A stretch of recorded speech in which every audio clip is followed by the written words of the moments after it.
और शिक्षा का सही अर्थ ये नहीं है कि हमारे बच्चे पढ़ लिखकर बहुत अच्छी नौकरी कर ले, कोई यूपीएससी में निकल जाए, कोई कलेक्टर बन जाए, कोई एसपी बन जाए, कोई तहसीलदार बन जाए या किसी उच्च पद पर चले जाए, डॉक्टर बन जाए, डिग्री लेके रख दे। ये शिक्षा तो है ही नहीं भाई।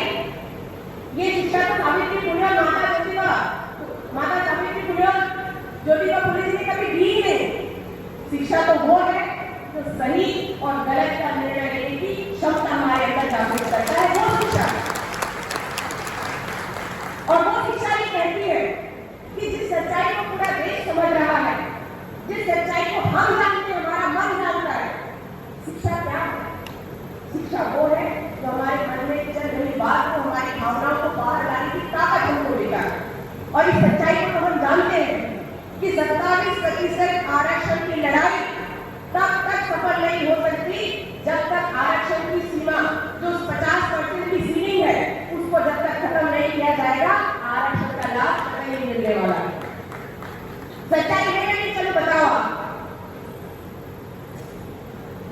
कितना भी बहस कर लो, 50% की सीलिंग को खत्म नहीं करोगे, आरक्षण की लड़ाई कभी खत्म नहीं होने वाली और ना ही इसमें कभी सफलता मिलेगी।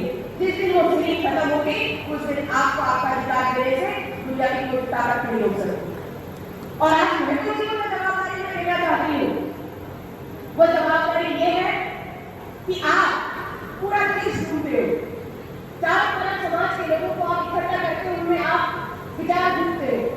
आपको ये जवाबदारी लेनी पड़ेगी कि पूरा ओबीसी वर्ग, न केवल कुशवा समाज की जवाबदारी तो इसलिए मैं ज्यादा मानती हूँ क्योंकि महात्मा ज्योतिबा फुले माता सावित्री फुले जी के वंशज हैं। यदि हम उनके वंशज हैं तो सच को स्वीकार करके उस रास्ते पर आगे बढ़ने की जवाबदारी हमारी है। आप पूरे देश में ऐलान करवाओ, आप पूरे देश में इस बात को फैलाओ कि आगे आने वाला समय जो 2023 का चुनाव होगा, 2023 में तो मध्य प्रदेश का होगा, 2024 में हम उस पार्टी को वोट देंगे जो 50% की सीलिंग को खत्म करेगा। ये आप निर्णय करो। वो पार्टी कौन सी है ये तय करने का अधिकार आप उन पे छोड़ दो, क्योंकि भाई जो 10 साल से सत्ता में है वो तो ना विचार कर रहा है, ना काम कर रहा है, ना कभी सोचेगा, ना विचार करेगा। मैं ये नहीं कहती कि आप कांग्रेस को चुनो, उस पार्टी को चुनो जो 50% की सीलिंग को खत्म करेगा। यदि वास्तव में ओबीसी के लिए आप लीडरशिप करना चाहते हो, यदि वास्तव में आप समाज के लिए कुछ करना चाहते हो, तो वो लड़ाई लड़ो जिसकी आज वास्तव में इस देश को जरूरत है, न केवल प्रदेश को बल्कि इस देश को जरूरत है। और आपका संगठन आप देखना कि जो भी राजनीतिक व्यक्ति आपके सामने अभी बात हो रही थी इस मंच पर कि कई ऐसे राजनीतिक लोग हैं जो राजनीति का लाभ उठाने के लिए समाज को कई अलग अलग डिवाइड कर देते हैं, कई संगठनों में बांट देते हैं। अरे कोई संगठन कितना भी बटा हुआ है, लेकिन यदि बात सच की आएगी तो सारा संगठन उस समाज के आगे झुकेगा, उस संगठन के आगे झुकेगा। इसलिए उस चीज को पकड़ के आप आगे बढ़ो। और जिस दिन आप इस रास्ते पर आगे बढ़ गए, हर पार्टी भी आपके पीछे खड़ी रहेगी और टिकट देने और चुनाव लड़ाने के बाद तो लोग आपसे पूछेंगे, क्योंकि आपका संगठन सही दिशा में काम करे। और आज मैं बहुत सबका धन्यवाद करती हूँ, क्योंकि ऐसा अवसर कब मिलता है कि जब मन की बात आप खुलकर किसी के सामने रख सको। और समाज का ऐसा मूवमेंट छोटा नहीं है, जैसे अभी डॉक्टर भैया ने कहा कि हम तो बंधे हुए हैं, हम तो ऐसा जब राजनीति में कदम रखते हैं तो समाज एक तरफ रहता है, राजनीति एक तरफ रहती है, दोनों को हम मिक्स कर नहीं सकते। लेकिन ये वो मंच होता है जहाँ सब एक हो जाते हैं और यहाँ खुलकर बात हो सकती है।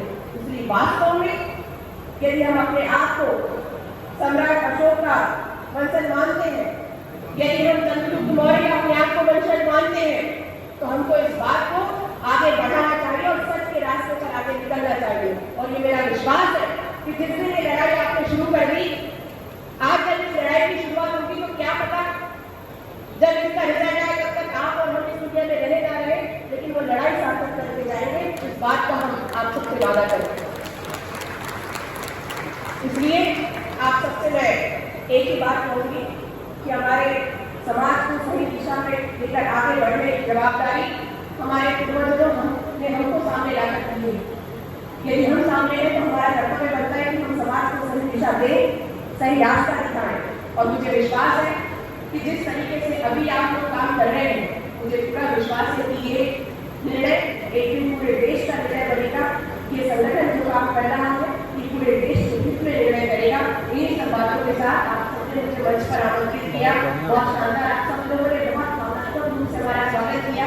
आपका दिल से धन्यवाद। जय हिंद, जय भारत।